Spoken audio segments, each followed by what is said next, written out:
It is good to see you. Welcome to KREM News at noon. I'm Laura Papetti. Everyone's talking about the weather as we head into the holiday weekend, and people want to know what it's going to be like out there on the roadways or if they're flying. So that's why we brought in meteorologist Thomas Patrick. Thomas, tell me, what can people expect this afternoon and into the holiday tomorrow? I'll tell you what, in general here, Laura, it's just kind of cool out here today. In fact, the temperature has actually decreased by a degree since this morning, as we are currently at 34. It's the cloud cover that's basically keeping our temperatures stuck in place.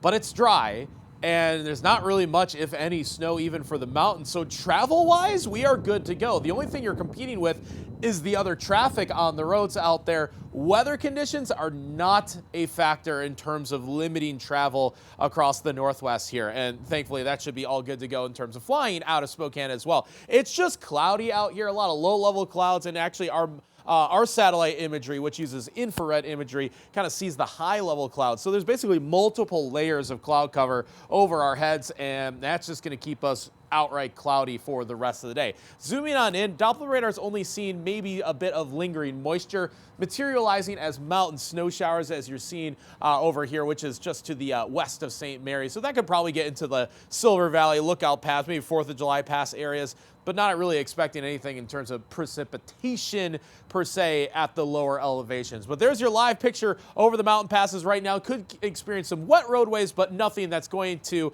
slow you down in terms of weather conditions in terms of the traveling. All right, Thomas, thank you. It is a huge week for travel, as we've been talking about. Millions of Americans, of course, headed out for the Thanksgiving weekend. Let's take a live look right now.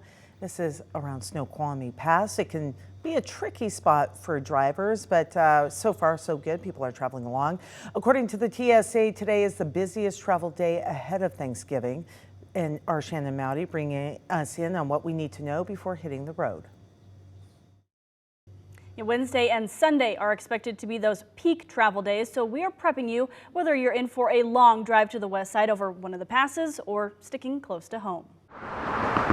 It's almost an annual tradition, traffic congestion. If you or a loved one are traveling over Snoqualmie Pass, prepare for the backup.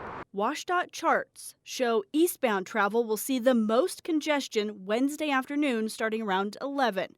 That could last all the way to 4 o'clock. On Sunday, eastbound travelers can expect to see moderate to congested traffic throughout the afternoon.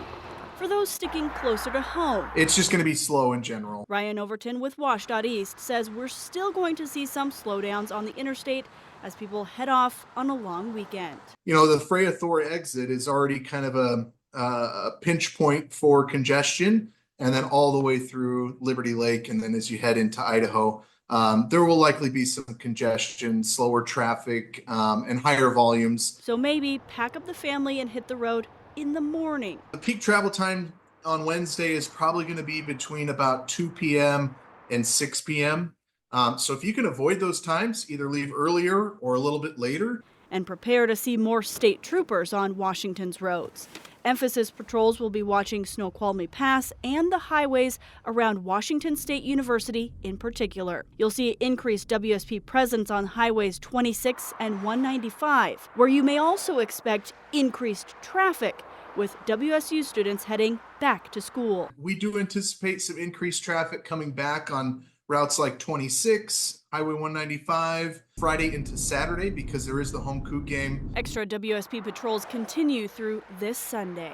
Now, Overton says if you're planning a longer drive, do plan ahead for if you get stuck. That means check your tires and your oil, fill up on gas, and pack some snacks, warm gear, and maybe most importantly, not really, but some entertainment for the kids. Shannon Mowdy, KREM 2 News.